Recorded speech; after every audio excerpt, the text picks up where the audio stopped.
झूठी दुनिया, झूठे बंधन, झूठी है ये माया। झूठा सांस का आना जाना, झूठी है ये काया। हो यहाँ साँच तेरा नाम रे बनवारी रे, जीने का सहारा तेरा नाम रे, मुझे दुनिया वालों से क्या काम रे।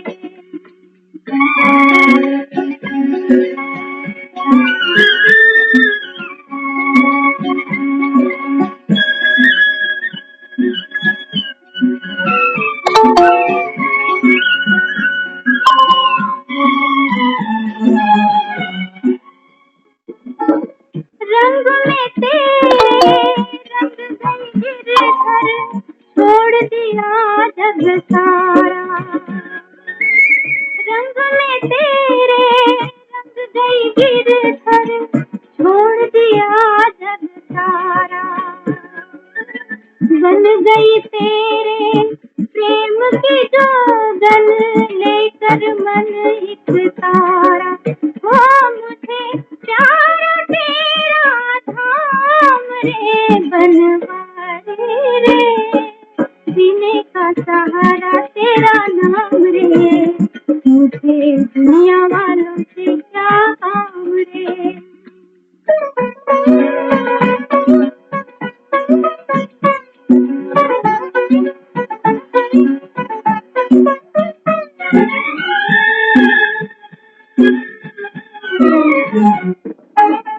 दर्शन तेरा जिस दिन पाऊं, हर चिंता मिट जाए। दर्शन तेरा जिस दिन पाऊं, हर चिंता मिट जाए। जीवन मेरा इन चरणों में आस की जोत जलाए। ओ मेरी बाह पकड़ लो शाम रे बनवारी रे, जीने का सहारा तेरा नाम रे, मुझे दुनिया वालों से क्या काम रे।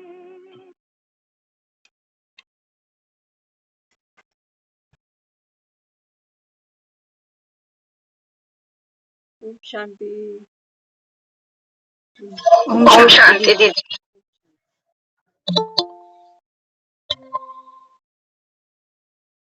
तो भक्त भी याद करते हैं, बनवारी रे, जीने का सहारा तेरा नाम रे, मुझे दुनिया वालों से क्या काम रे।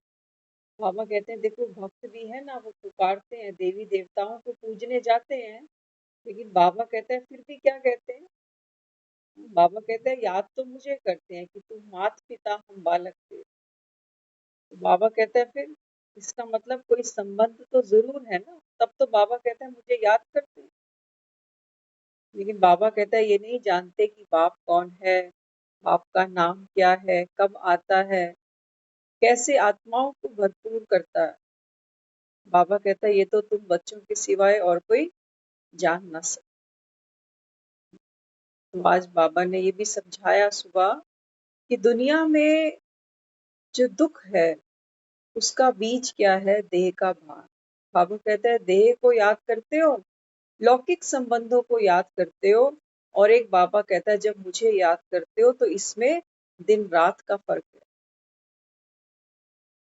है ना फर्क। किसी को याद करो, घर परिवार के किसी को, किसी रिश्तेदार को, कोई बीमार है, कोई घर से परेशान है, किसी की घर में बन नहीं रही, किसी को पैसे की किल्लत है। हाँ, बाबा कहता है जब देहधारियों को याद करते हो तो फिर उसका भी प्रभाव हमारे चित्त पर पड़ता है। और बाबा कहता है जब मुझे याद करते हो तो, इसलिए भक्तों ने कहा कि मुझे दुनिया वालों से क्या काम, जीने का सहारा तेरा नाम है। क्योंकि जब हम भगवान को याद करते हैं ना, तो भगवान तो कौन है, सुखों का दाता है, दुखों से न्यारा है। क्यों? क्योंकि कभी देह का भान, देह को धारण ही नहीं किया। इसलिए बाबा कहता है बच्चे एक बाप को याद करो, कहीं और बुद्धि नहीं फंसाओ। हर आत्मा बाबा कहता है, चाहे वो कितनी भी बाबा कहता है आपकी मित्र हो, संबंधी हो, जिसको अपना ब्लड भी मानते हो कि मेरे बच्चे, बाबा कहता है हर आत्मा तो यहाँ संपूर्ण थोड़ी है। बाबा कहता है जब तक संपूर्ण बाप ना आए तब तक बाबा कहता है कोई भरपूर यहाँ हो ही नहीं सकता। कर्मेंद्रियों के लिए हम जी रहे हैं, जितना मर्जी इनको सुख भोग हम जिन्हें हम सुख मानते हैं कि बढ़िया खाना खिलाना, बढ़िया कपड़े उड़ाना, बाबा कहते हैं बच्चे ये तो करते करते जीवन निकल जाता है।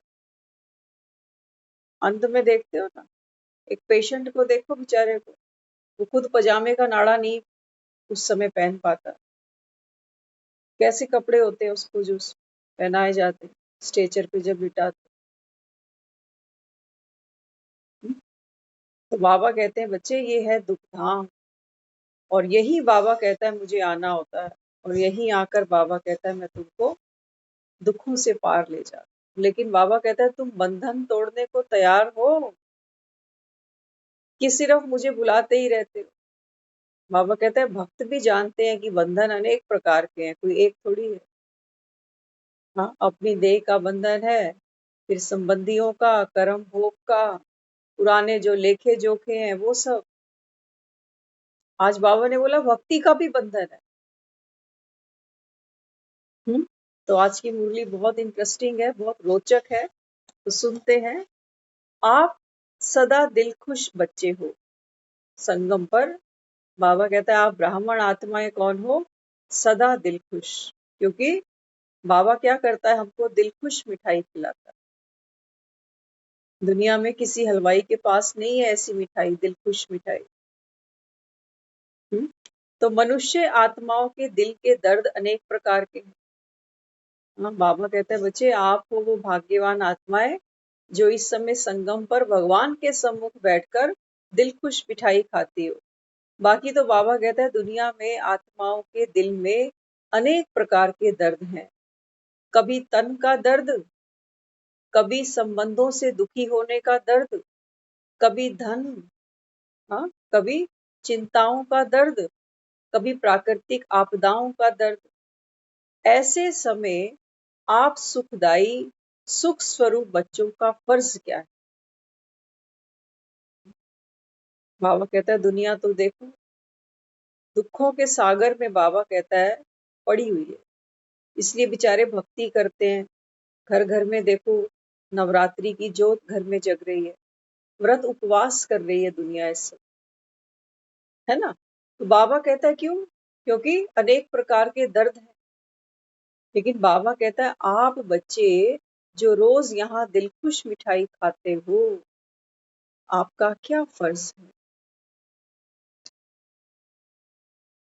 माँ बाप होते हैं ना, बच्चों को पालते हैं, पोसते हैं, बड़ा करते हैं, फिर धीरे धीरे उनको उनके कर्तव्य समझाते हैं कि देखो तुम घर में बड़े हो ना, तो छोटे भाई बहनों के प्रति तुम्हारी ये ड्यूटी बनती है। समझाते हैं ना। तो बाबा भी आज हमें समझाता, बाबा कहता है आप तो सुखदाई बन गए, सुख स्वरूप बन गए। तो बाबा कहता है फिर आपका फर्ज क्या है। हाँ, तो बाबा समझाते जिस आत्मा को जैसा मर्ज लगा है, दुनिया में दुखों के चेहरे अगर देखो ना तो आप गिन भी नहीं सकोगे, किसी को क्या दुख है, किसी को क्या दुख है। तो बाबा कहते हैं जिस आत्मा को जैसा मर्ज माना जैसा रोग लगा है, हाँ, तो उसे उस प्राप्ति से भरपूर करो। बाबा कहता है ये आपका फर्ज है। देवी देवताएं मंदिरों में जो मूर्तियां रखी गई हैं वो यादगार इसी की है कि बाबा से लेकर दुनिया वालों की झोलियां भरी हैं इन्होंने अनकंडीशनल। ऐसा नहीं है कि जो व्रत करेंगे, घर में जोत जगाएंगे, बस उन्हीं पर आशीर्वाद बरसेगा, नहीं। बाबा कहते हैं देखो अंत तक मैं दाल रोटी तो सबको दे रहा हूँ, चोर को भी दे रहा हूँ तो साध को भी दे रहा हूँ। इसलिए बाबा कहते हैं क्या करो, जिस आत्मा को जैसा भी मर्ज है, बाबा कहता है उसे उस प्राप्ति से भरपूर करो। जैसे तन के दर्द वाली आत्मा, बाबा कहता है कोई तन से दुखी है अगर, तो ऐसी आत्मा को बाबा कहता है फिर क्या करना पड़ेगा। बाबा कहता है इसको कर्म योगी बनाओ। कि क्या करे, अपने कर्म भोग को समाप्त। भोगना तो भोगते ही हैं लोग, देखो अस्पताल भरे पड़े हैं दुनिया भर के, आज प्राइवेट भी तो सरकारी भी। बाबा कहते हैं बच्चे इस समय जो भी आत्मा, सपोज अगर तन के दुख से बाबा कहता है कोई आत्मा अगर ग्रस्त है, तो ऐसी आत्मा को बाबा कहता है फिर कर्म भोग नहीं, कर्म योग से बाबा कहता है ऐसी आत्मा के हिसाब किताब समाप्त कराओ। कुछ ना कुछ अपने खाते से उनके खाते में दो। ध्यान से सुनते जाना, अभी बाबा कमाई की बात बताता है ना। दुनिया में भी देखो नए नए पॉलिसी, नए नए प्लान लेकर आते हैं एजेंट लोग, ये नई पॉलिसी नई स्कीम आई है, यहाँ पैसा लगाओ। तो बाबा भी आज क्या समझा रहा है, बाबा कहता है कुछ ना कुछ अपने खाते से उनको दो, तब दर्द की समाप्ति कर सकेंगे। अब देखो एक डॉक्टर होता है ना हॉस्पिटल में, उसको पूरी नॉलेज है, ये पेशेंट अगर दर्द में है तो अपनी नॉलेज के आधार पर वो उनको पेन किलर देता है, कोई इन्फेक्शन है तो एंटीबायोटिक दे देता है ना। तो क्या किया, अपनी, हालांकि वो तो फीस ले रहा है, तो उसको हम फिर भी ऑन सर्विस कहेंगे डॉक्टर को, है ना, क्योंकि डॉक्टर एक ऐसा पेशा है जो रात दिन नहीं देखता। इमरजेंसी में भी हर हॉस्पिटल में डॉक्टर्स अपॉइंट किए जाते हैं। तो बाबा यहाँ समझाता, बाबा कहते हैं बच्चे आप भी नॉलेजफुल बन गए ना अभी, कि दुनिया में कितने प्रकार के दर्द हैं, हर दर्द की दवा क्या है। तो बाबा कहता है फिर कुछ ना कुछ उनको अपने पल्ले से दो। कई डॉक्टर्स आपने देखे होंगे, वो गरीबों को मुफ्त दवाइयां देते हैं।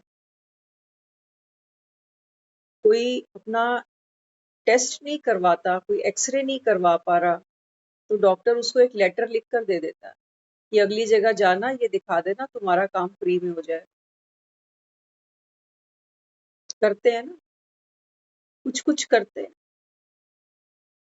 बाबा कहते हैं बच्चे तुमको भी करना है अपनी कमाई से। बाबा कहता है दुआएं कमाओ। हाँ, तो बाबा कहते हैं फिर क्या करो, अपने खाते से उनको कुछ ना कुछ दो, तब दर्द की समाप्ति कर सकेंगे। देखो फिर पेशेंट क्या कहता है, कहता है डॉक्टर इतना अच्छा था, टेस्ट तो 2000 रुपए का था, लेकिन मेरा तो 800 रुपए में ही काम हो। दी ना तुम्हारे उसको।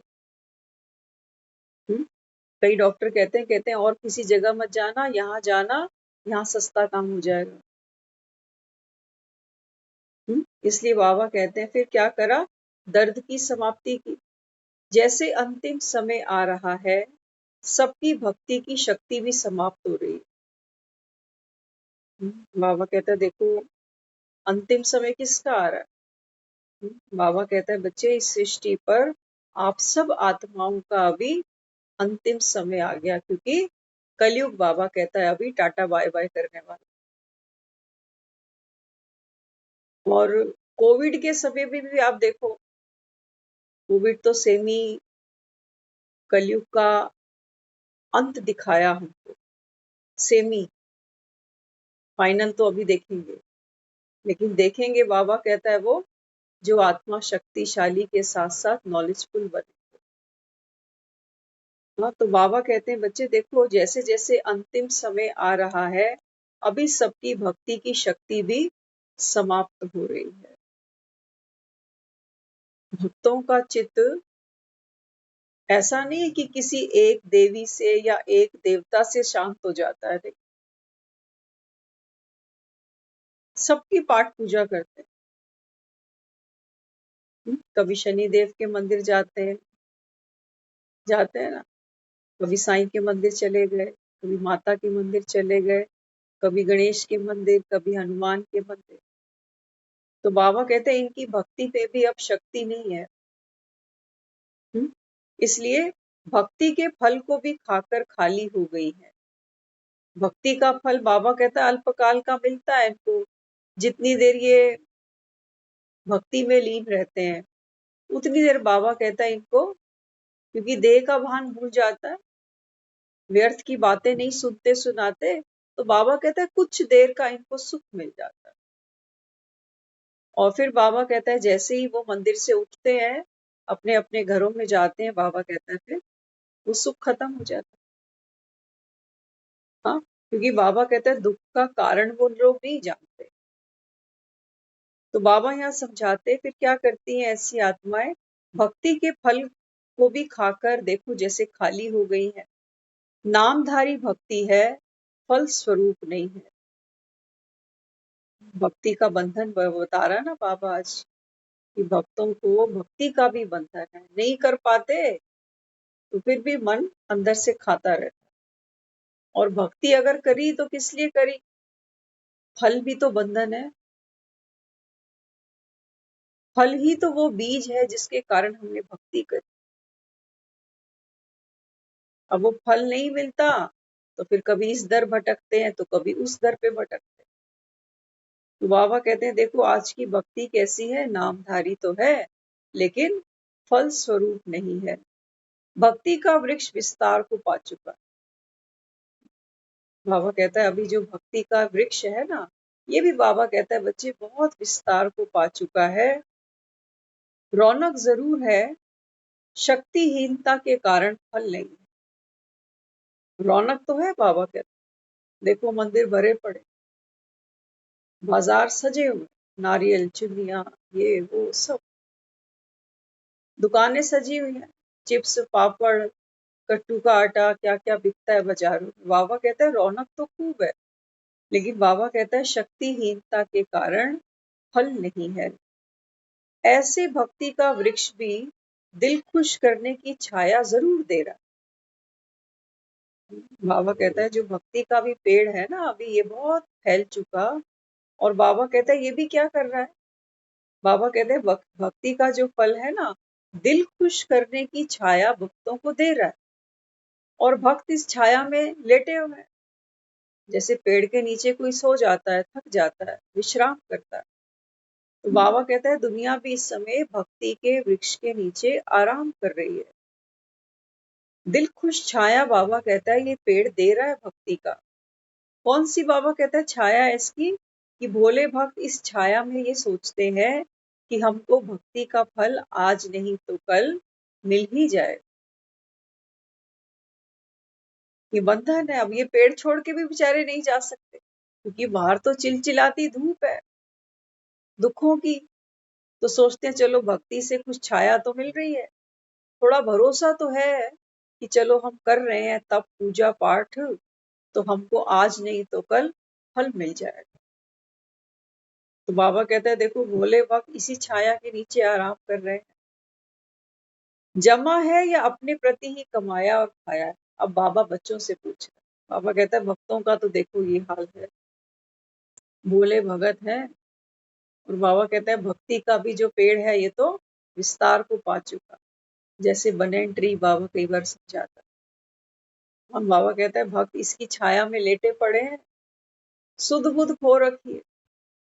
वो कहते हैं भगवान हमें हमारी भक्ति का फल जरूर देगा।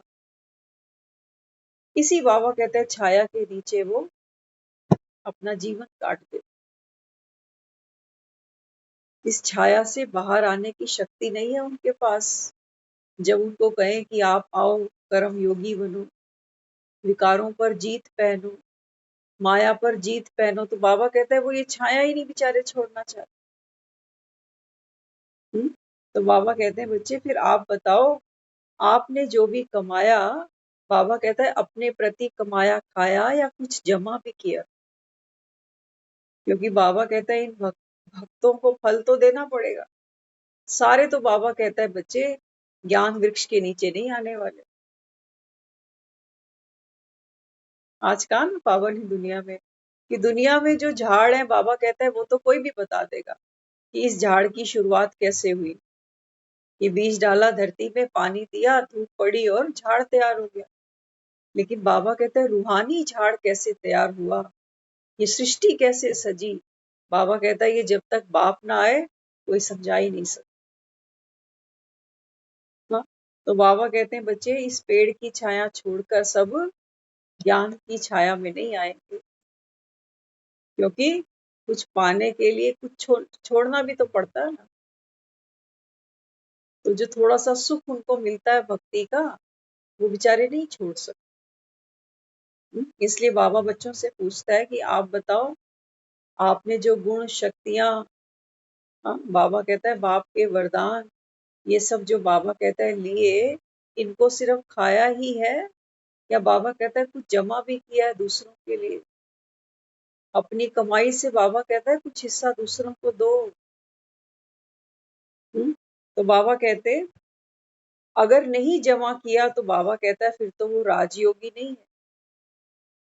राजयोगी माना राजा, खजानों का मालिक। आज बाबा ने राजा जनक की बात की ना सुबह मुरली। बाबा कहते हैं राजा जनक की मिसाल देखो। दुनिया भी कहती है अगर हमको संन्यास लेना है तो राजा जनक के जैसे मिले। ये घर बार भी नहीं छोड़ा और वैराग को भी पा लिया। बाबा कहते हैं तुम करो ना तैयारी, फिर तुमको कहता हूँ ट्रस्टी बनो, तो बाबा कहता है तुम वो भी नहीं बनते, वो भी तो नहीं बनते। आराम से सोते हो, 4 बजे उठने को बोलता हूँ तो तुम्हारी नींद नहीं खुलती। राजा जनक, हाँ बताते हैं एक गुरु ने अपने चेले को राजा जनक के पीछे लगा दिया। वो बोला जा राजा से कुछ सीख कर आ। वो बड़ा हैरान हुआ, कहता कैसा गुरु है ये? हाँ, किसी के पास भेजता जो साधु ऋषि संत होता तो मैं मानता भी सही, ये तो राजा के पास भेज रहा है जो सुखों में, आराम में, वैभव में अपना जीवन जी रहा है, उससे मैं क्या सीख कर आऊंगा। फिर भी चलो गुरु ने बोला तो वो चला गया। अब जब उसके दरबार में हाजिर हुआ तो देखा राजा जनक सिंहासन पर बैठे हैं और दरबार सजा हुआ है। संगीतज्ञ अपना संगीत दे रहे हैं और नाच गान चल रहा है वहां पर। तो सोचने लगा ये तो मेरा धर्म ही भ्रष्ट कर देगा अगर मुझे 2 दिन यहाँ रुकना पड़े तो, क्योंकि हमारे लिए तो ये सब निषेध है ऐसे माहौल में बैठना। तो जैसे वो दरबार खत्म हुआ तो राजा जनक के पास गया, नमस्कार करा, कहने लगा कि गुरु ने आपके पास भेजा है कि आपसे मैं कुछ ज्ञान लेकर। तो राजा जनक लेके गए, कहते हैं चलो आपको आपका कक्ष दिखा देते हैं जहाँ रात को आप विश्राम करोगे। तो जब वो कक्ष में गया लेकर तो पलंग के ऊपर रेशमी बिस्तर सजे हुए, मखमली बिस्तरे। अब उसको तो आदत नहीं है ऐसे बिस्तरों पर सोने की, लेकिन राजा को मना भी नहीं कर सकता। तो राजा ने उसको जब बढ़िया बढ़िया खाना वाना खिलाया तो फिर उसके कक्ष में उसको विश्राम के लिए छोड़ दिया। तो बोला सुबह मिले। अब जब वो उस पलंग पर लेटा तो ऊपर जब नजर गई तो देखता है एक महीन सा धागा है, उसके साथ एक तलवार लटक रही। तो कोई हवा का झोंका खिड़की से अंदर आता है तो तलवार हिलने लगती है, क्योंकि धागा हिलता है तो तलवार हिलती है। अब इसको डर लग रहा है कि अगर ये धागा, पतला सा तो धागा है, ये टूट गया तो तलवार सीधा पेट में जाएगी। करवटें बदलता रहा, नींद ना आए उसको। हवा भी ठंडी चल रही है, तलवार भी बार बार हिल रही है, राइट लेफ्ट राइट लेफ्ट। जैसे तैसे आंख लगी, अर्धरात्रि को जाकर 2 घंटे सोया, तुरंत उठकर जैसे ही सुबह हुई बैठ गया। अब राजा जब सुबह इससे मिलने आया इसके कक्ष में तो राजा ने पूछा, कहो महाराज सुबह जल्दी उठ गए, नींद कैसे आई, अच्छा लगा? बोला खाक अच्छा लगा। इससे अच्छा तो मैं अपनी झोपड़ी में सोता। ये जो तलवार लटक रही है, इसके डर के मारे तो मुझे सारी रात नींद ही नहीं आई। राजा ने बोला, मैं भी अपने कक्ष में ऐसे ही सोता। ये गद्दे जरूर आरामदायक हैं, लेकिन वैराग्य की तलवार हर समय मेरी दृष्टि में रहती है कि सब जाने वाला है, सांस गई सब गया। अब बात समझ में आ रही कि हम तो ऐसा संन्यास लेकर बैठे हैं कि सिर्फ दिन में स्मृति रहती है, रात को नहीं रहती। लेकिन ये राजा तो रात को भी उसी स्मृति में रहता है कि मृत्यु हर समय सिरहाने खड़ी हुई। तो चलो सुबह हुई तो देखने लगा कि राजा का जो वैभव है, सुख आराम ऐश्वर्य इसको मिलता है, यहाँ ये क्या तपस्या करता हो। तो मन में विचार आया, तो राजा ने कहा कि चलो मैं आपको अपना महल दिखाता हूँ। तो बोला चलो। कहता है लेकिन पहले रुको। तो उसके हाथ में उसने एक दीपक दिया, और वो जो दीपक था वो घी से बिल्कुल भरा हुआ था, जगता हुआ दीपक। तो कहने लगा इसको अपने हाथ में रखो, और जो ये घी है बिल्कुल भी छलकना नहीं चाहिए हथेली पर। अब चलो मैं आपको अपना महल दिखाता हूँ। तो महल दिखाया, सारे कक्ष दिखाए, सुंदर बाहर जो गार्डन बना रखा था, बगीचा था, वो सब उसको दिखाया। और वापस जब अपने कक्ष की तरफ आया तो बोला कि अब बताओ मेरा महल कैसा लगा। कहने लगा मैंने तो आपका महल देखा ही नहीं, मेरा तो सारा ध्यान इसी दिए पर लगा हुआ था। राजा कहने लगा मैं भी सारा दिन इस महल में रहता हूँ, इन कक्षों में, इस कक्ष से उस कक्ष में जाता हूँ, लेकिन मेरा सारा ध्यान इस दीपक पर होता है। अब मान गया कि वाकई गृहस्थ में रहकर भी ट्रस्टी बना जा सकता। लेकिन बाबा कहते हैं बच्चे आपको कहता तो हूँ ट्रस्टी बनो, लेकिन बाबा कहता है बच्चों को तो घड़ी घड़ी बाप भूल जाता है, बाप की शिक्षा ही भूल जाती है। हाँ, इसलिए बाबा कहते हैं बच्चे अभी क्या करो, राजयोगी बने हो ना, तो राजयोगी माना जो राजा खजानों का मालिक होगा। अगर मालिक नहीं हो तो बाबा कहते हैं फिर तो खुद को राजयोगी नहीं, क्या कहो, प्रजा योगी। क्योंकि प्रजा करती है ना, कमाती खाती है, दिहाड़ी मजदूर। बाबा कहते हैं बच्चे आप तो राजा हो ना। हाँ, तो आज मुरली में बाबा ने ये भी क्लियर कर दिया कि हम सोचे वो तो राजा जनक था और हम कहाँ के राजा हैं। बाबा कहते हैं नहीं, अपने घर के मालिक हो तुम, तुम्हारी अपनी क्रिएशन है, तुम्हारे बच्चे, तुम्हारा परिवार, मालिक नहीं कहते हो खुद को, मालिक माना राजा।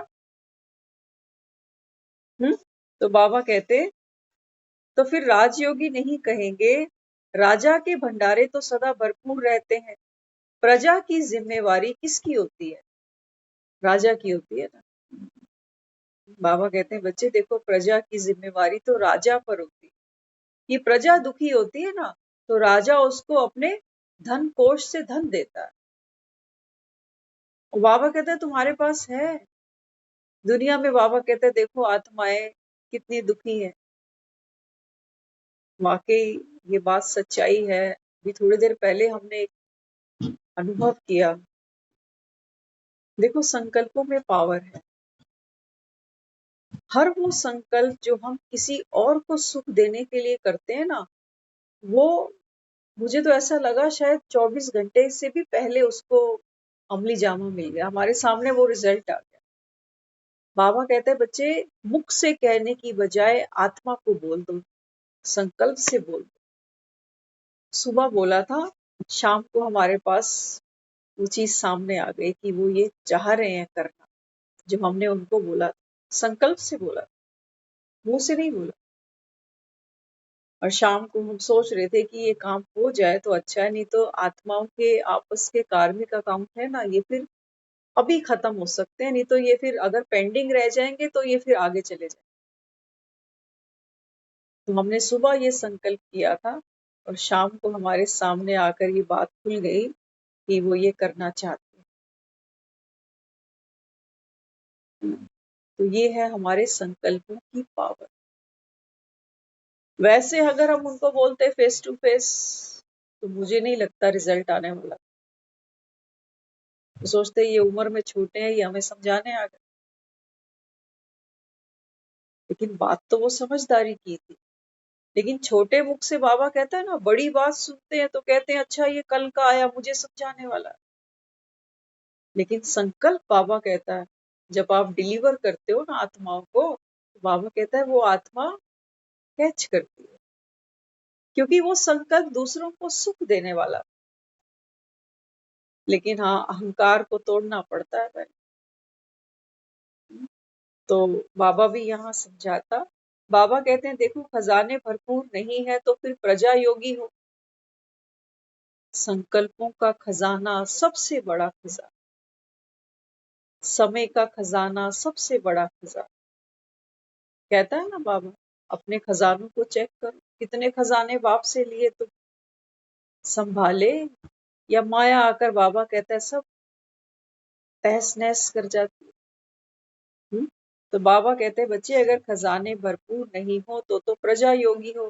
प्रजा कमाती और खाती है, साहूकार प्रजा थोड़ा जमा रखती है, लेकिन राजा तो खजानों का मालिक। बाबा कहता है प्रजा तो बेचारी देखो कमाती है और खाती है, जो साहूकार होगा वो थोड़ा सा जमा करता है, लेकिन जो राजा है बाबा कहता है वो तो मालिक।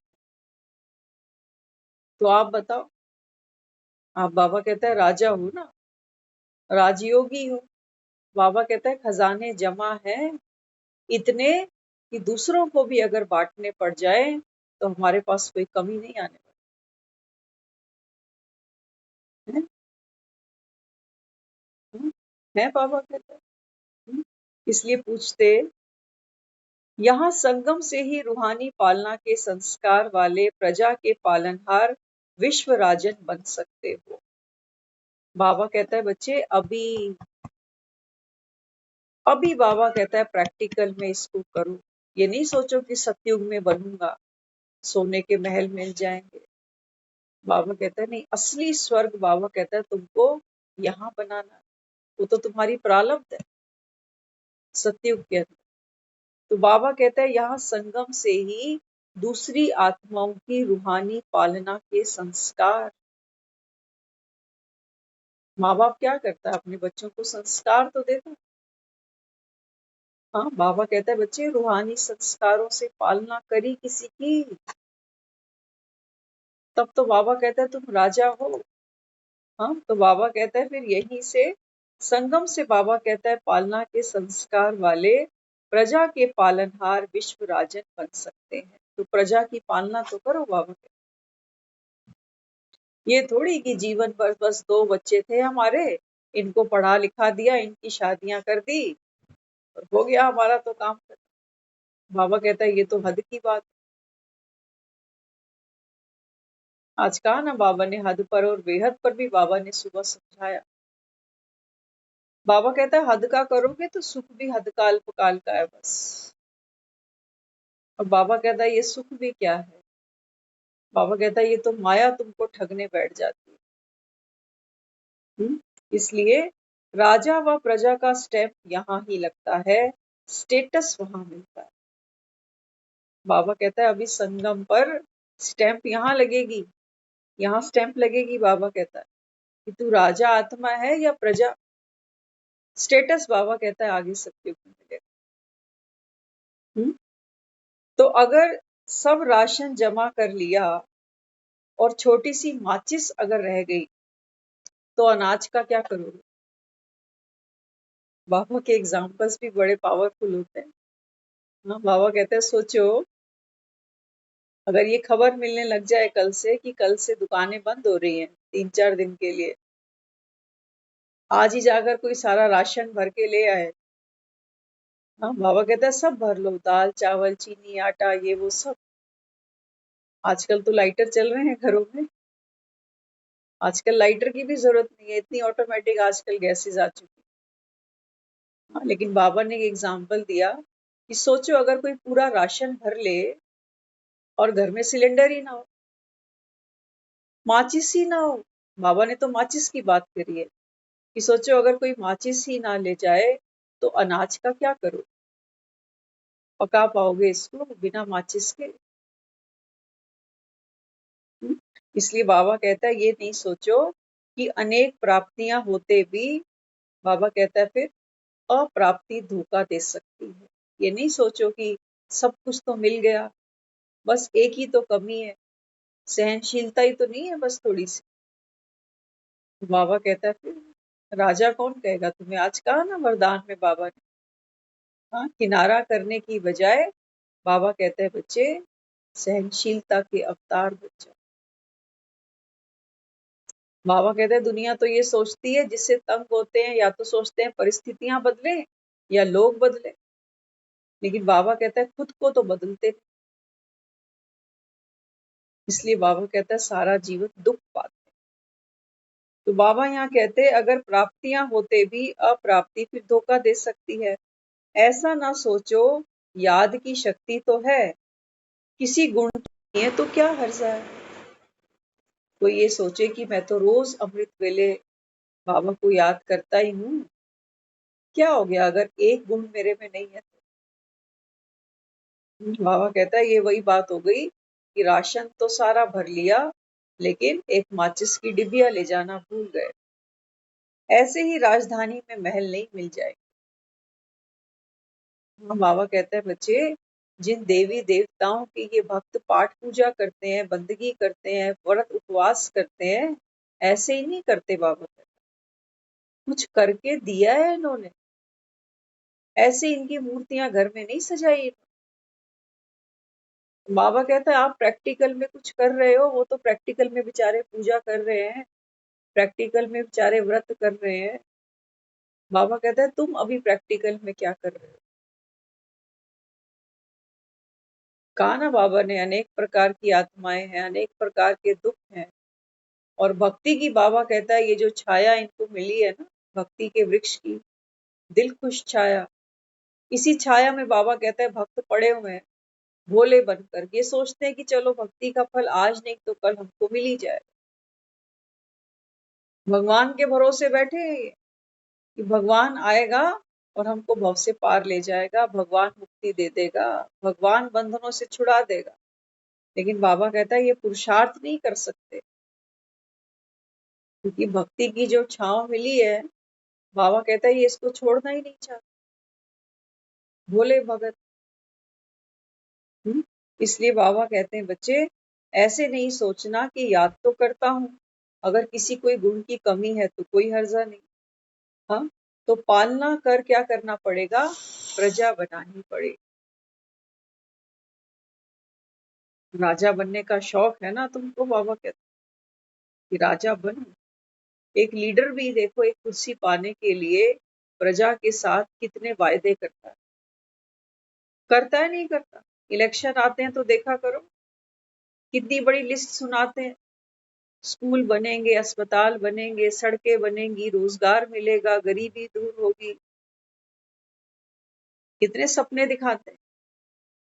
50% भी अगर कामयाब हो जाए तो अगला इलेक्शन फिर जीत जाते हैं, लेकिन 50% भी कामयाब हो नहीं पाते। लेकिन प्रजा को तो ये ढांढस देते हैं, समझानी देते हैं कि हम अगर आएंगे सत्ता में तो आपको हम ये सब सुख सुविधाएं देंगे। बाबा कहते हैं तुम कुछ कर रहे हो,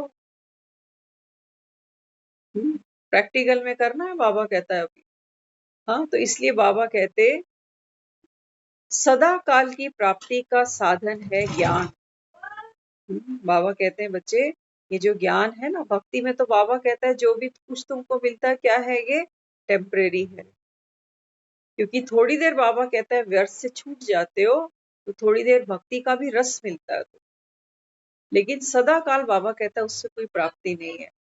अभी बाबा कहता है सदा काल, अगर ज्ञान से बाबा कहता है आपको सदा काल की प्राप्ति होती है, लेकिन वो भी कब, जब बाबा कहता है बच्चे आप व्यर्थ बोलों से, व्यर्थ संकल्पों से, क्रोध से, अज्ञानता से, अप्रसन्नता से, लगाव से, हाँ, बाबा कहता है इन सब विकारों से जब आप सहज अपने को दूर ले जाते हो, तब बाबा कहता है ज्ञान वो साधन बन जाता है, जब आपको सदा काल का सुख मिल जाता है। तो ट्रस्टी माना सदा सुखी और गृहस्थी माना सदा दुखी। ट्रस्टी बनने से सब संबंध सहज ही समाप्त हो जाते हैं। हाँ, बंधन मुक्त हैं तो सदा सुखी हैं। आज बाबा ने कहा ना मुरली में, बाबा कहते हैं बच्चे जो ये देह है ना, ये तो बाबा कहता है बंधन है और बंधन में दुख है। देखो दुनिया में हम अपने अपने परिवारों में बैठे हैं, माँ बाप, भाई बहन, बच्चे, इनसे हमारा परिवार बनता है ना। बाबा कहता है लौकिक संबंध में तो कितने रिश्ते आते हैं, काका, चाचा, मामा आदि आदि। हाँ, और बाबा कहते हैं बच्चे बंधन में दुख है, ये आत्मा भी अनुभव करती है, भक्त भी अनुभव करते हैं। तो दुख कैसे है बंधन? आप सोचते हो कि बच्चों से प्यार है, तो बच्चों की चिंता स्वाभाविक। हम नहीं करेंगे तो कौन करेगा? हमारे बच्चे। बच्चों से प्यार है, बच्चों की केयर करते हैं, लेकिन बच्चों की चिंता, बच्चों की फिक्र, उदासी, तो बाबा कहते हैं ये क्या है? प्यार करना बुरी बात नहीं थी, लेकिन प्यार भी आपने हद का किया ना कि मेरे बच्चे। तो बाबा कहता है फिर इन आत्माओं की पालना करने के लिए बाबा कहता है जो एनर्जी आपने इन बच्चों को दी वो कौन सी थी? चिंता की, फिक्र की। तो हमने इन बच्चों की पालना कैसे की? नेगेटिव एनर्जी के साथ करी है। अब जिसको जो खिलाएंगे, जो परोस के देंगे, जैसा अन्न वैसा मन। अब इन बच्चों से पूछो, इन बच्चों को चिंताएं नहीं है क्या? इनको बहुत चिंताएं हैं। हमने सिर्फ इनको दाल फुल्के नहीं खिलाए पूरा जीवन, हमने इनको खाने के साथ चिंताएं परोस के दी हैं। छोटी छोटी बातों की चिंता कि रोटी नहीं खाता, आदि छोड़ के ही चला जाता है, सेहत गिरती जा रही है। करते हैं हम सोचते हैं हम प्यार करते हैं तो हमारी फिक्र तो बनती है। बाबा कहते हैं बच्चे फिक्र तो रोग है। फिक्र तो बाबा कहता है बैक्टीरिया है, कीटाणु है ये। बाबा कहता है तुमने इन्फेक्शन साथ में डाल दिया। ये बाबा कहता है बंधन, ये बंधन, ये दुखदाई है, ये आत्माओं को दुख देता नहीं देता दुख। हम खुद कहते हैं चिंताएं थोड़ी छूटती हैं।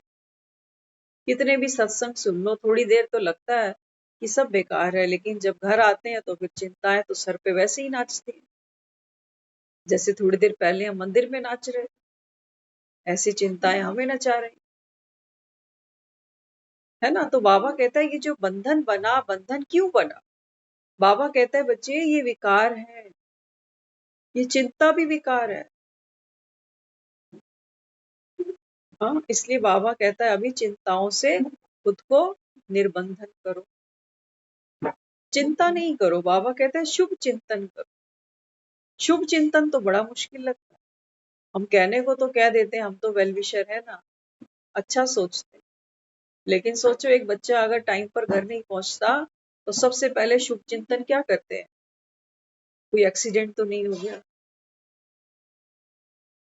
आता है ना मन में, कहते हैं बुरे बुरे ख्याल आ रहे, और इन्हीं बुरे ख्यालों को आते देते हैं और सोचते हैं हम तो वेल विशर है, चिंता लग रही है हमें, बुरे बुरे ख्याल आ रहे हैं उसके।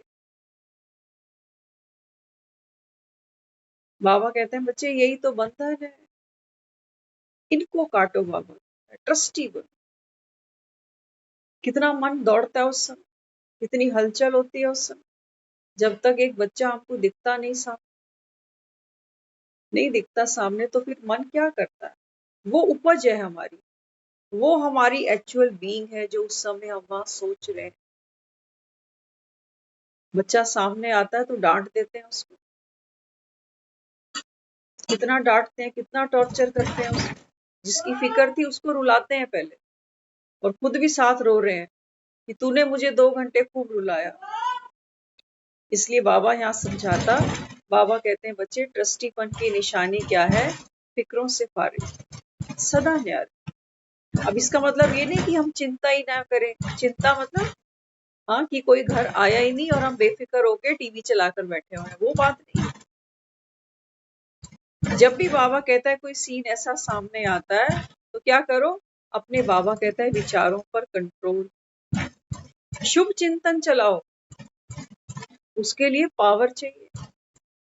हाँ, केवल हम मुख से बोलते जाएं सब ठीक हो जाएगा, आ रहा होगा, आने ही वाला होगा, लेकिन अंदर अंदर डर लग रहा है, घबराहट हो रही है, वैसे काम नहीं बनेगा।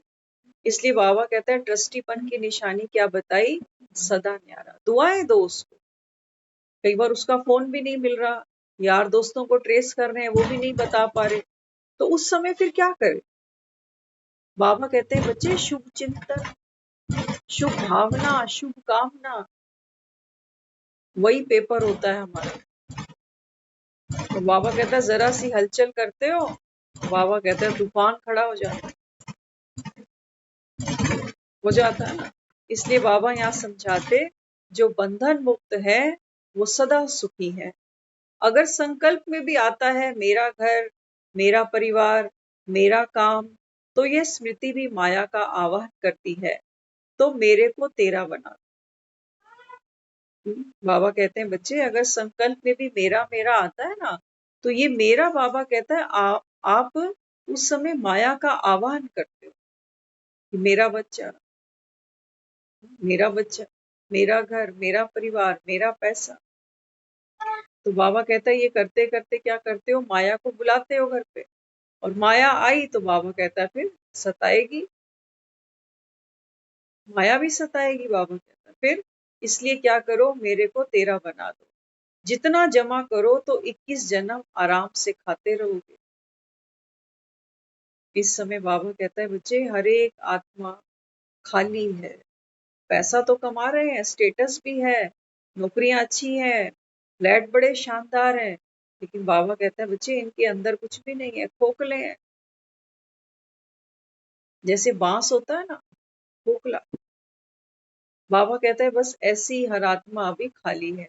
इसलिए बाबा कहता है आप अपने जमा के खातों से इन आत्माओं को, बाबा कहता है, भरपूर करो। तो 21 जन्म बाबा कहता है फिर आराम से खाते रहो। हाँ, अगला बाबा ने माताओं से बात की। बाबा कहता है माताएं सदा सुखी और सदा सुहागन बन गई। बाबा कहता है बच्चे आप माताएं सदा सुहागन बन गई। अमर बाप के अमर बच्चे, अमरनाथ कथा सुना रहा है। बाबा कहता है मेरी पार्वतियां भी अमर है। पार्वती कौन? बाबा कहता है हर एक वो आत्मा जो स्व परिवर्तन की तैयारी में है, वो बाबा कहता है मेरी पार्वती। तो बाबा कहता है आप सदा सुहागन हो, क्योंकि स्वयं अविनाशी साजन, बाबा कहता है तुम आत्माओं को अभी घर ले जाने आया। संपन्नता द्वारा संतुष्टता का अनुभव कराने वाले संपत्तिवान भव। बाबा कहते हैं बच्चे अब हर एक आत्मा को संपन्न आत्मा हूँ, भरपूर आत्मा हूँ। बाबा कहता है ऐसी अपनी स्थिति और अवस्था के द्वारा दूसरों को भी बाबा कहता है संपत्तिवान बनाओ। ये संपत्ति बाबा कहता है घर घर में दिवाला निकला हुआ है अभी इससे। नोट तो कमा के ले आते हो, लेकिन बाबा कहता है हर आत्मा भरपूर हो, संतुष्ट हो। ये संपत्ति बाबा कहता है आज कहीं पर भी नहीं। तो ज्ञान के नेत्रों से तीनों कालों को, तीनों लोगों को जानने वाले मास्टर नॉलेजफुल बनो। बाबा कहते हैं बच्चे ज्ञान का तीसरा नेत्र तुमको मिला ना। अब बाबा कहता है तीनों लोगों को जानते हो, हर एक आत्मा को बाबा कहता है अभी जो जैसा है वैसा पहचान सकते हो। इसलिए बाबा कहता है अभी क्या बनना पड़ेगा, मास्टर नॉलेजफुल। तो बजाय लोगों से किनारा करने के कि इससे तो मेरी बनती नहीं है, देखते हो ना आज घर घर में बाबा कहता है पार्टीशन है। पार्टीशन की बाबा बात करता है। बाबा कहता है वो तो कहता है बिना लड़ाई झगड़े के पार्टीशन हो गए, लेकिन बाबा कहता है झूठ कहते हैं। कितने मरे बाबा कहता है, और घरों में भी जो पार्टीशन होते हैं, आपको क्या लगते हैं? मिठाई के डब्बे बांटते हैं ये? जब घर में बच्चों की प्रॉपर्टी बांटते हैं, हिस्से बांटते हैं, जीते जी कहते हैं दे देते हैं बच्चों को, पीछे पता नहीं क्या करें। इसलिए बाबा यहाँ समझाता, बाबा कहते हैं बच्चे घर घर में अभी सुख शांति का दिवाला निकला पड़ा। तुमको बाबा कहता है मैं कुष्मांडा देवी मना रहे हो ना आज नवरात्रि। हाँ, बाबा कहता है ज्ञान का जल भरो अपने कमंडलों में, और बाबा कहता है जग की हर एक आत्मा को ज्ञान का छींटा दो। ये भगत है बेचारे, ये तो तुम्हारी आस में पड़े हुए हैं कि भगवान कभी तो हमारी सुनेगा, कभी तो हम पर कृपा करेगा। तो बाबा कहता है इनको छींटे तो दो ज्ञान के। हाँ, इसलिए बाबा कहता है बच्चे अपने जमा के खातों से अब दूसरी आत्माओं को सुख दो। ये नहीं सोचो कि मैं क्यों करूं, मैं कब तक करूं। राजा कभी नहीं सोचता कि मैं प्रजा को कब तक पालूं। हाँ, सतयुग में तो बाबा कहता है जो राजा की प्रजा होती है ना, वो संतान तुल्य होती है। तभी दुनिया कहती है हमको राम राज्य चाहिए। लेकिन बाबा कहते हैं बच्चे अभी इस संगम पर बैठकर बाबा कहता है आपको ये प्रैक्टिकल में करना पड़ेगा। तो प्रजा कौन? बाबा कहता है जिस जिस को बाबा कहता है आप रूहानी दृष्टि से देखते जाओगे, जिस जिस के प्रति बाबा कहता है अपना सुदर्शन चक्र घुमाते जाओगे, ये सब तुम्हारी प्रजा बन सकती है। अब झोलियों में थोड़ी इनकी ब्रेड दूध डालने को कह रहा है वो हमें। हाँ, लेकिन बाबा कहता है बच्चे अपने संकल्पों के खजाने तो लुटाओ इनके ऊपर। लेकिन संकल्पों के खजाने भी हम कब तक लुटाएं?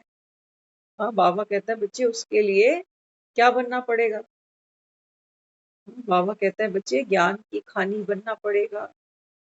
आज बाबा ने बोला देखो दुनिया तो मानती है कि सिलोन में सोना पड़ा हुआ है, लंका। लेकिन बाबा कहते हैं सिलान में थोड़ी कोई सोना पड़ा हुआ है, सोना तो बाबा कहता है खानियों में होता है। थोड़ा बहुत बाबा कहता है नदियों से भी निकलता है सोना।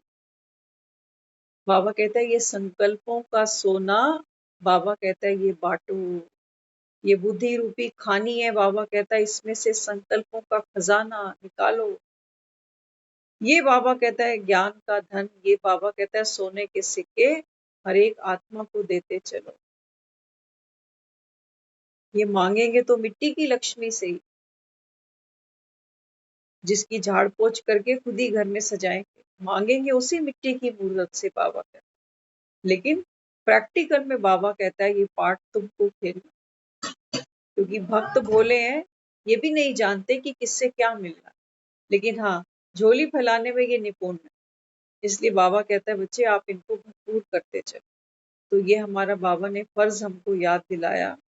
बाबा कहता है बच्चे आत्माएं मांगने वाली और आप दाता के बच्चे देने वाले। तो जब तक बाबा कहता है संगम का समय है, आप खजाने लुटाते चलो। लुटाने में ही बाबा कहता है बच्चे प्राप्तियां हैं, सुख है। खूब शांति।